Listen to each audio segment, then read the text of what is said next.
صحابہ کرام رضوان اللہ علیہم اجمعین، اگر تو مسلمان ہے، کلمہ گو ہے، تو کیوں نہیں اس بات پر چلتا؟ صحابہ کرام میں سے ایک صحابی حضور علیہ السلام فجر کی نماز پڑھاتے ہیں، حضور سلام پھیرتے ہیں تو وہ فوراً سلام پھیر کر اٹھ کر چلا جاتا ہے۔ کئی دن اس کا یہی طریقہ رہا، حضور نے دیکھا، صحابہ بھی دیکھتے ہیں، صحابہ عرض کرنے لگے یا رسول اللہ صلی اللہ علیہ وسلم، اس صحابی کو کیا بات ہے کہ جب بھی آپ سلام پھیرتے ہیں، سلام پھیرنے کے بعد فوراً اٹھ کر چلا جاتا ہے؟ حضور نے ایک مرتبہ اسے بلا لیا، فرمایا یہ بتا، سب صحابہ بھی یہ اعتراض کر رہے ہیں اور میں بھی پوچھنا چاہتا ہوں کہ تو سلام پھرتا ہے تو سلام پھیرنے کے بعد فوراً گھر چلا جاتا ہے، بات کیا ہے؟ عرض کی یا رسول اللہ میرے آقا، بات یہ ہے کہ میرے پڑوسی جو ہیں ان کی دیوار جو ہے میری دیوار اور ان پڑوسیوں کی دیوار میں ایک ان کی کھجور ہے، اور رات کو کھجوریں جو ہیں وہ گرتی ہیں، تو لہٰذا کچھ میرے گھر کے اندر بھی گر جاتی ہیں، تو میں اس لیے جلدی جاتا ہوں، وہ میں اٹھا کر ان پڑوسیوں کو دے دوں، کہیں گھر میں وہ کھجوریں پڑی ہوں، میرے بچے اٹھ پڑے تو وہ کبھی کھا نہ لیں، پڑوسیوں کی کھجوریں کہیں میرا بچہ نہ کھا لے، اس لیے میں ان کے گھر میں پہنچا دیتا ہوں روزانہ جا کر۔ تو حضرات محترم، اگر کلمہ پڑھنا ہے تو پھر یوں بنو، یوں ہو، اور آج ہم اس کا بھی آ گیا، اس کا بھی کھا لیا، بھائی کا آ گیا، اس کا بھی کھا لیا، دوست کا آ گیا، اس کا بھی ہضم کر لیا، غریب کو دیکھا، ماڑے کو دیکھا، اس کی چیزوں پر قبضہ کر لیا اور اس کے کھانے لگا، رشوت آ گئی، سود آ گیا، فراڈ بازی آ گئی، ڈکیتی آ گئی، چوری آ گئی، کس کس چیزیں سے ہم کھاتے ہیں؟ تو پھر جب آپ کے پیٹ کے اندر ایسا بھرا ہوا ہوگا تو آپ کو کبھی ہدایت نہیں ہوگی۔ اور اللہ کے نبی نے کیا ارشاد فرمایا، حضرت جابر رضی اللہ تعالیٰ حدیث پاک اس کے راوی ہیں، آپ فرماتے ہیں کہ اللہ کے نبی نے فرمایا کہ جو گوشت حرام چیز سے بنا ہوا ہے، جو خون حرام چیز سے بنا ہوا ہے، حضور فرماتے وہ جنت میں نہیں جائے گا، وہ جہنم کا ایندھن ہوگا۔ اے مسلمان، تو یاد کر لے، خیال کر لے کہ اللہ کے نبی نے جو فرمایا وہ سچ فرمایا ہے، وہ ہو کر رہے گا، یا کبھی نہ سوچنا کہ بس اللہ کے نبی نے کہہ دیا بس نہیں ہے، نہ نہ نہ، وہ ہو کر رہے گا۔ حضور نے کیا ارشاد فرمایا کہ جو حرام چیز سے تیرا گوشت بنا ہے، تیری ہڈیاں بنی ہیں، تیرا چمڑا بنا ہے، فرمایا وہ جنت میں نہیں جائے گا، وہ جہنم کا ایندھن بنے گا، وہ جہنم کا ایندھن بنے گا۔ اور آج ہی اپنے آپ کو بچا لے، بہتر یہ ہے کہ اپنے آپ کو بچا لے گا، بہتر ہوگا، ورنہ نقصان تیرا ہی ہوگا، نہ اللہ کا کچھ بگڑے گا، نہ نبی کا کچھ بگڑے گا، اندر وہی چلے گا۔ پھر اس کے بعد حضرت عبداللہ ابن عمر رضی اللہ تعالیٰ عنہ ارشاد فرماتے ہیں، آپ فرماتے ہیں کہ اگر بندے نے 10 درہموں کا لباس لیا ہے، کپڑا خریدا ہے 10 درہموں کا، اس میں سے 9 درہم تو حلال کے ہیں اور 1 درہم حرام کا ہے، 1 درہم حرام کا ہے اور 9 درہم اس کے اندر حلال کے ہیں۔ تو حضرت عبداللہ ابن عمر رضی اللہ تعالیٰ فرماتے ہیں جب تک وہ بندے کے اوپر وہ لباس رہے گا، نہ اس کی نماز قبول، نہ اس کا روزہ قبول، نہ اس کا حج قبول، نہ اس کا عمرہ قبول، نہ اس کی تلاوت، کوئی نیکی بھی اس کی قابل قبول نہیں ہے جب تک وہ لباس میں رہے گا۔ اب حضرات محترم خود سوچیں، یہ صحابہ کرام کا عقیدہ، اللہ کے نبی کی تربیت یافتہ لوگوں کا ایمان ہے، جنہوں نے اللہ کے نبی کو دیکھا، ان سے سب کچھ حاصل کیا، وہ فرما رہے ہیں جب تک وہ لباس رہے گا جس کے اندر 9 روپے حلال کے ہیں اور 1 روپیہ حرام کا ہے،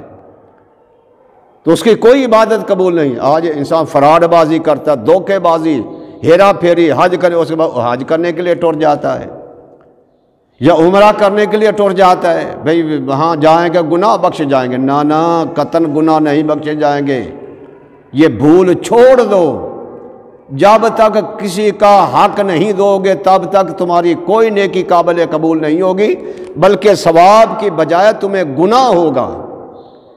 ثواب نہیں ہوگا، نہ عمرے کا، نہ حج کا، نہ خیرات کا۔ لوگ فراڈ بازی، خیرات بھائی اتنی دیگیں پکا کر اللہ کے نام پر دے دو، نہ نیکی نہیں ہوگی بلکہ تم پر لعنتیں پڑے گی، ثواب نہیں ہوگا، گناہ تمہارا نام ہے۔ حدیث پاک میں نبی کریم صلی اللہ علیہ وسلم نے ارشاد فرمایا کہ جو بندہ حرام پیسے سے حج کرتا ہے یا عمرہ کرتا ہے اور جب کہتا ہے لبیک اللہم لبیک، یعنی تلبیہ کہتا ہے، تو ہاتف غیبی سے ایک فرشتہ اسے کہتا ہے تیری کوئی لبیک قابل قبول نہیں ہے، تیرا یہ عمرہ قبول نہیں ہے، تیرا حج قبول نہیں ہے۔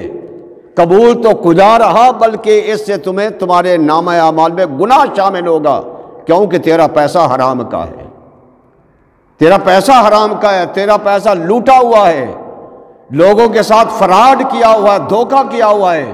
تیرا کوئی پیسہ یعنی قابل قبول نہیں ہے۔ تو جب اس کی کوئی نیکی قابل قبول نہیں جو حرام چیز سے چیز بنی ہوئی ہو، تو بتاؤ، فرما وہ کام بھی بندہ اچھے نہیں کرے گا۔ یہ بھی بات میں نے پہلے بھی بتا دی کہ اندر حلال ہوگا بندے کے تو بندہ نیکیوں کے ساتھ انس کرے گا، محبت کرے گا، اللہ کی بارگاہ میں جھکے گا، قرآن پڑھے گا، نماز ادا کرے گا۔ اور اگر بندے کے اندر حرام ہوا تو وہ اللہ کے نیک بندوں کے ساتھ دشمنی کرے گا، نیکیوں کے ساتھ دشمنی کرے گا، نیکوں سے دور رہے گا، کبھی نیکوں کے پاس نہیں آئے گا۔ کیوں؟ اندر جو ہوگا وہی باہر آئے گا۔ تو پھر دعا جتنی مرضی ہاتھ اٹھا کر مانگتا رہے۔ سیدنا پیارے موسیٰ علیہ السلام ایک مرتبہ تشریف لے جا رہے تھے تو دیکھا ایک آدمی یوں ہاتھ اٹھا کر دعا مانگ رہا ہے، آنکھوں سے آنسو جاری ہیں۔ اب وہاں کام کی چلے گئے، واپس آئے تو پھر بھی دیکھا اسی کو اسی طرح آنکھوں سے آنسو جاری ہیں اور ہاتھ اٹھا کر اللہ رو رو کر اللہ کی بارگاہ میں مانگ رہا ہے۔ حضرت موسیٰ علیہ السلام نے عرض کی مولا مجھے اس پر بڑا ترس آ رہا ہے، یہ رو رہا ہے بیچارہ، کب سے رو رہا ہے، ہاتھ اٹھا کر تجھے پکار رہا ہے، اس کی دعا کو تو قبول کر لے۔ اللہ تعالیٰ نے فرمایا کہ اے میرے کلیم، اگر یہ اتنا روئے یہاں تک کہ اس کا دماغ جو ہے وہ بھی آنکھوں سے باہر آ جائے، آنکھوں سے باہر نکل آئے اس کا دماغ بھی، اتنا روئے، اور اگر یہ ہاتھ اتنے لمبے کرے یہاں تک کہ آسمانوں کو چھو لے، تو اے میرے کلیم پھر بھی اس کی دعا کو میں قبول نہیں کروں گا۔ عرض کیا مولا کیوں؟ فرمایا اس لیے کہ اس کا کھانا حرام ہے، اس کا پہننا حرام ہے، اس کا پینا حرام ہے، اور اس کے گھر کے اندر حرام موجود ہے، اس کے گھر کے اندر حرام موجود ہے۔ اور حدیث پاک میں بھی آتا ہے، نبی کریم صلی اللہ علیہ وسلم نے فرمایا کہ ایک آدمی آئے گا دور دراز سے، اس کے کپڑے میلے کچیلے ہوں گے، بال بکھرے ہوئے ہوں گے، اللہ کے گھر میں آئے گا، یعنی خانہ کعبہ میں آئے گا، اور یوں ہاتھ اٹھا کر یا رب یا رب یا رب پکارے گا۔ حضور علیہ السلام فرماتے ہیں مشربہ حرام و مطعمہ حرام و مبلسہ حرام، اس کا پینا حرام ہوگا، اس کا کھانا حرام ہوگا، اس کا پہننا حرام ہوگا، اس کا پہننا حرام ہوگا۔ فرمایا کیفا ذالک، پھر اس کی دعا کیسے قبول ہوگی؟ اس کی دعا کیسے قبول ہوگی؟ اور بندہ سارا بال بکھرے ہوئے اتنا سفر کر کے جائے، غبار آلودہ پاؤں ہو جائیں، جسم ہو جائے، اللہ کے گھر میں جا کر دعا رو رو کر مانگے، تو حضور فرماتے اس کی دعا قبول نہیں ہوگی، کیوں؟ اس کا کھانا پینا لباس سب کچھ حرام کا ہوگا۔ اب خدا اللہ کے بندو ذرا سوچو، وہ سوچیں لوگ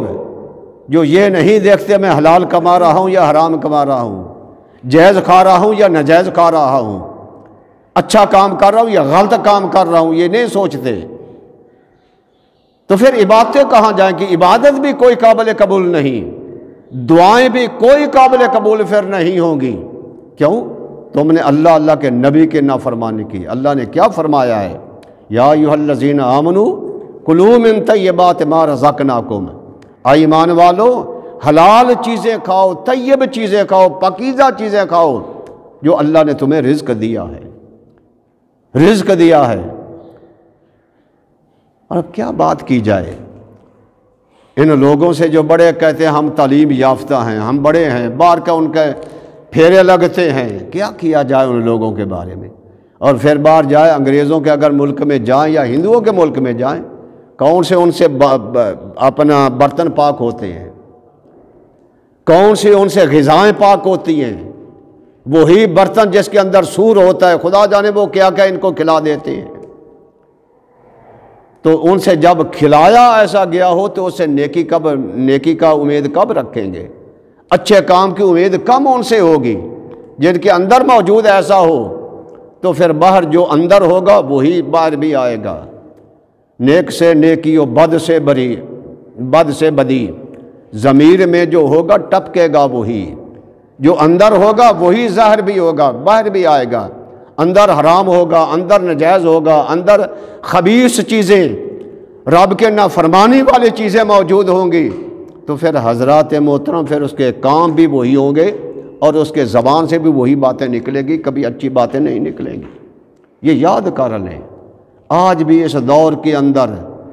پرکھنا ہو تو یوں ہی پرکھ لے، جو بندہ اللہ کے نیکوں کے ساتھ محبت کرتا ہے، اللہ کے ولیوں کے ساتھ، اللہ کے پیاروں کے ساتھ، صحابہ کے ساتھ، نبیوں کے ساتھ، اور نیکیوں کے اندر دلچسپی لیتا ہے، نیکیوں کے ساتھ، نیکوں کے ساتھ پیار کرتا ہے، سمجھو کہ وہ حلال کھانے والا ہے۔ اور جو بندہ صحابہ کی، نبیوں کی گستاخی کرے، یا صحابہ کی، یا اہل بیت رسول کی، یا اللہ کے ولیوں کی، یا اللہ کے پیاروں کے ساتھ عداوت و دشمنی کرے، یا نیکوں کے ساتھ دشمنی کرے، یا نیکیوں کے ساتھ اس کا دل نہ لگے، سمجھو کہ اس کے اندر بھی وہی چیز موجود ہے۔ ضمیر میں جو ہوگا ٹپکے گا وہی، جو اندر ہوگا وہی باہر بھی آئے گا۔ اللہ کے بندو، اللہ کا جو فرمان ہے اس کو سنو بھی اور اس کو اپناؤ بھی، اس کی عمل پر بھی کرو۔ اگر یہ 4 دن کی زندگی ہے، یہ نہ رہو کہ ہمیشہ ہم نے رہنا، ایک دن موت آ جائے گی، تو کیوں نہ اپنے آپ کو سیدھا کر لو، کیوں نہ اپنے آپ کو سنوار لو۔ اس کی توبہ کا دروازہ کھلا ہے، یہ نہیں کہ اس کا دروازہ بند ہے، اب کھلا ہے۔ جو بھی بندہ جرم کرے اس کی بارگاہ میں سچے دل سے توبہ کرے، وہ معاف فرما دیتا ہے، وہ کرم فرما دیتا ہے۔ لیکن ساتھ شرط یہ، اگر کسی کا آپ نے بندوں کا حق مارا ہے، حقوق العباد آپ نے ضائع کیے ہیں، تو بندوں کے حق ادا ضرور کریں، کیونکہ حقوق اللہ جو ہے اللہ چاہے معاف کر لے، چاہے پکڑ لے، لیکن بندوں کے حق جو ہوں گے، جب تک وہ بندہ معاف نہیں کرے گا تمہارا چھٹکارا کبھی نہیں ہوگا، کبھی تم جنت میں نہیں جا سکتے جب تک وہ بندہ معاف نہیں کرے گا۔ کسی کا حق مارا، کسی کو ستا دیا، کسی پر الزام تراشی لگا دی، کسی کو اور رشوت لے لی، کسی سے سود لے لیا، یعنی جو بھی غلط کام ہوگا وہ کبھی جب تک وہ بندہ معاف نہیں کرے گا، فرمایا تمہارا چھٹکارا میدان معاشر میں نہیں ہوگا۔ اور اگر تم نے فرمایا حقوق العباد کر لیے، معافی مانگ لی، اب حقوق اللہ ہیں، اگر کوئی نماز رہ گئی، کوئی روزہ رہ گیا، اس کی بارگاہ میں، جس کا توبہ کا دروازہ ہمیشہ کھلا ہے، اس کی بارگاہ میں عرض کرو، رو گڑ گڑاؤ۔ حدیث پاک میں آتا ہے کہ جب گناہ گار بندہ اللہ کی بارگاہ میں روتا ہے نا، آ کے اللہ کی بارگاہ میں سربا سجود ہو گیا، آنکھوں سے آنسو بہا لیے، اللہ اس بندے کو دیکھ کر خوش ہوتا ہے۔ رب فرماتا ہے دیکھو، فرشتوں سے کہتا ہے، فرشتوں دیکھو اس بندے کو پتہ ہے کہ میرے سوا اسے کوئی بخشنے والا نہیں ہے، میرے سوا اسے کوئی معاف کرنے والا نہیں ہے، میرے سوا اس کا کوئی اور دروازہ نہیں ہے، میری سوا اس کے اور پکار سننے والا کوئی نہیں ہے، میرے بارگاہ میں آ جائے۔ فرشتوں اب تم گواہ ہو جاؤ، یہ رو رہا ہے،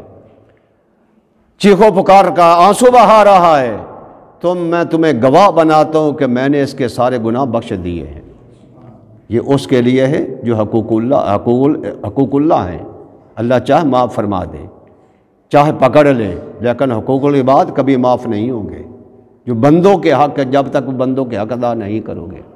اللہ تعالیٰ کیا فرماتا ہے؟ یا ایھا الذین آمنوا کلوا من طیبات، آئے ایمان والوں سے خطاب ہے، کلوا من طیبات، کھاؤ طیبات میں سے، حلال چیزیں، طیب پاکیزہ چیزیں کھاؤ، مما رزقنا، جو اللہ نے تمہیں رزق دیا ہے۔ وآخر دعوانا ان الحمد للہ رب العالمین۔